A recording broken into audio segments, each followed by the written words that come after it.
কংগ্ৰেছৰ মিয়া পাৰ্টি বুলি কথাটো কোৱা নাই মই এই কথাটো কৈছো কংগ্ৰেছে চৰকাৰ বনাব খুজিলে আপাৰ আসামত কাম কৰিব লাগিব বৰাকবেলিত কাম কৰিব লাগিব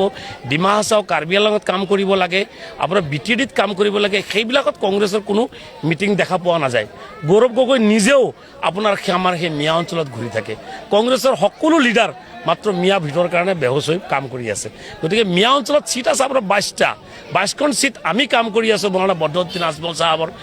দলে কাম কৰি আছে আমি ইয়াতে জিকিম তেখেতসকলে ইয়াতে কষ্ট কৰি মিছা মিছা সময়টো নষ্ট নকৰি আপাৰ আসামৰ ফালে বিভিন্ন অঞ্চলত কাম কৰক মই এইটো কথা কৈছো আৰু বিশেষকৈ যেনেকৈ ইহঁতে মিয়া অঞ্চলত ঘূৰি আছে সেইকাৰণে কৈছো যে কংগ্ৰেছটো বৰ্তমান মিয়া পাৰ্টিৰ নিচিনা হৈ গৈছে মিয়া পাৰ্টি বুলি ক'ব পাৰি এইকাৰণে ক'ব পাৰি দৰং জিলাৰ 3খন সমষ্টি চিপাঝাৰ সমষ্টি আছে আপোনাৰ মঙলদৈ সমষ্টি তাতে কাম নকৰে আপোনাৰ কংগ্ৰেছে যিমান কাম কৰে দলকা সমষ্টিত মিয়া অঞ্চলত কাম কৰে সেইকাৰণে কৈছো যে মাননীয় মুখ্যমন্ত্ৰীয়ে সুযোগ মানে দি আছে যে কংগ্ৰেছটো মিয়া পাৰ্টি বুলি মানে হেৰি কৰিবৰ কাৰণে স্বীকৃত কৰিবৰ কাৰণে কথাটো হৈছে চৰকাৰৰ কথাটো হৈছে তেখেতসকলে ক'ব খোজে যে মিয়া সিট কেইটা লৈ কিনে চৰকাৰ বনাব নোৱাৰে চৰকাৰ বনাব লগা হ'লে গোটেই জনগোষ্ঠী জাতি জনগোষ্ঠী তাত যাব লাগিব বিধায়ক জিকিব লাগিব আৰু 64 নাম্বাৰছ হ'ব লাগিব কিন্তু সেই নাম্বাৰছ কংগ্ৰেছৰ হাতত আমি দেখা নাই গতিকে আমি আশীৰ্বাদ কৰোঁ আমাৰ দোৱা আছে আৰু কংগ্ৰেছে বেলেগ বেলেগ জাগাৰ পৰা লৈ আহক আমি ইউডিএফে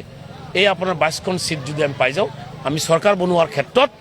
আমি কোনোদিন বিজেপিক সাম্প্ৰদায়িক বিজেপিক ছাপোৰ্ট নকৰোঁ আমি কংগ্ৰেছকে ছাপোৰ্ট কৰিম অসুবিধা কি আছে তেখেতসকলে আগতে যাকচোন সেই অঞ্চলত চৰকাৰ